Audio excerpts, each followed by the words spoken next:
What's up, Mastermind members? Welcome back to another Fundamentals episode. Today we'll talk about one of the most important and most complex topics, and that is dealing with negative emotions. And that does include tilt, but is not limited to tilt. Because of course, the negative emotions you experience in your everyday life, they will influence your poker performance, and the tilt at the table is the negative emotions you experience during playing poker will influence the rest of your life. So we will talk about both of them, and these two areas absolutely cannot be separated. Of course, there are ways to increase or decrease the likelihood of negative emotions showing up, and you can strengthen your resilience against negative emotions, but that will not be today's topic. Today we will talk about how to deal with negative emotions in the moment when they show up. Let's get started.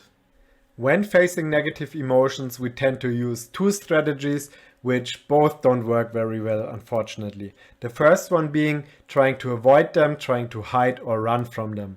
If, for example, you have a problem with losing sessions because you simply hate that feeling of losing money, or because you don't want to look stupid to other players or to your friends, then you might avoid the tables, not play enough, simply don't put in the volume. And that will, of course, lead to that fear of playing, to that fear of losing becoming even bigger. If you were to put that fear to the practical test and actually hop onto the tables, you would probably realize, okay, it's not that bad. Yes, I have losing sessions, but I have winning sessions as well. And even if I have a losing session, I'm able to deal with it. But if you avoid playing, your thoughts will start circling around that fear. You will beat yourself up because you feel that fear. You will beat yourself because you're not overcoming it. You will think of all the worst possible outcomes in the sessions, and you will be constantly thinking about that fear instead of doing something about it. And therefore, of course, it will become bigger. The second strategy we tend to use is trying to fight or control those emotions. For example, suppressing anger when you get bad beat. You might try to fight it with willpower, with strictness, or with logic. You might tell yourself, be tough, be a man about it. It's part of poker, so you shouldn't get angry at it. And maybe even get angry at yourself if this attempt of suppressing does not work.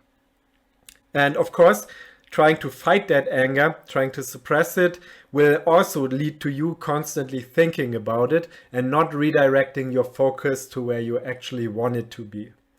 But if these two strategies don't work, what does actually work? Luckily for us, there's a third option, and that is acceptance. Instead of trying to fight those thoughts and feelings or hiding from them, we can learn to accept them and in a way tame them. Metaphor that is being used for that is learning to surf the waves instead of fighting them. Our thoughts and feelings are much like the waves in an ocean. They are coming and going, they will never go away, and they can be small and pleasant to look at, or they can be really big and threatening.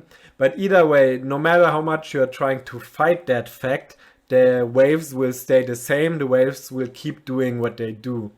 And instead of trying to fight them or even drown in them, you can learn to surf them. Or another metaphor that is being used is to think of your negative thoughts as a monster that is trying to fight you, that is trying to drag you off your chosen path. And then you can, of course, either engage in that fight and waste an incredible amount of energy and time and still not win it, or you can try to tame that monster and take it with you.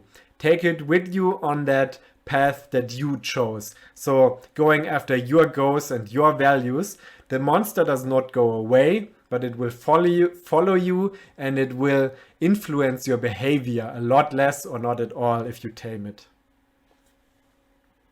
And the way to tame that monster or to surf those waves is acceptance. Now, acceptance definitely does not mean giving up. It does not mean becoming completely passive and just accepting everything that happens to you. Acceptance only means accepting the things that you cannot change.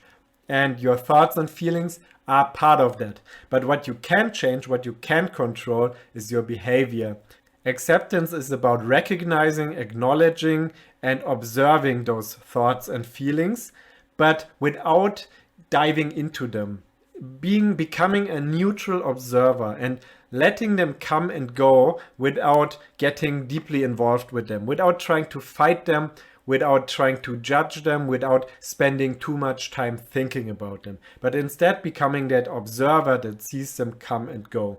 And that will, of course, free up your mind, will free up your focus, which you then can redirect to your actions, what you can actually do and control. Now, before we get to practicing acceptance, there's a few things I want to mention.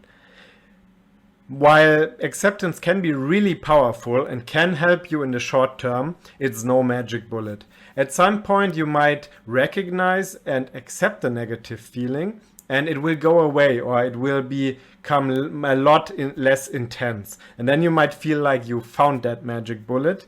But please be aware that acceptance does sometimes make that feeling go away, but it will not always work. And just because the feeling does not go away after you accepted it, does not mean you're doing anything wrong. Then, of course, acceptance is not just done once and then you never have to do it again.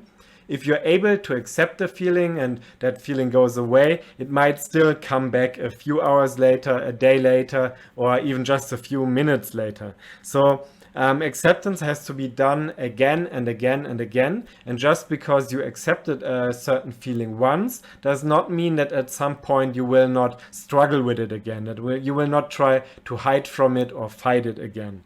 And that's perfectly fine and normal, so don't beat yourself up over it. And lastly, you might ask yourself, is there anything wrong with chasing positive emotions? Why does it have to be all about the negative emotions? And no, of course, there's absolutely nothing wrong with going after positive emotions, but they should not be a substitute for dealing with negative emotions. You have to do both. You have to go after goals, you have to do things that you enjoy in order to experience positive emotions, but they should not be a distraction. They should not be a way to suppress or to fight negative ones. And you should try to create that balance. Positive emotions are not a substitute for dealing with negative ones. There's many ways to practice acceptance, but today we'll do a meditation exercise. We split this video into 2 parts, so you can jump to the exercise right away if you want to do it again. See you in the second part, and thank you for tuning in.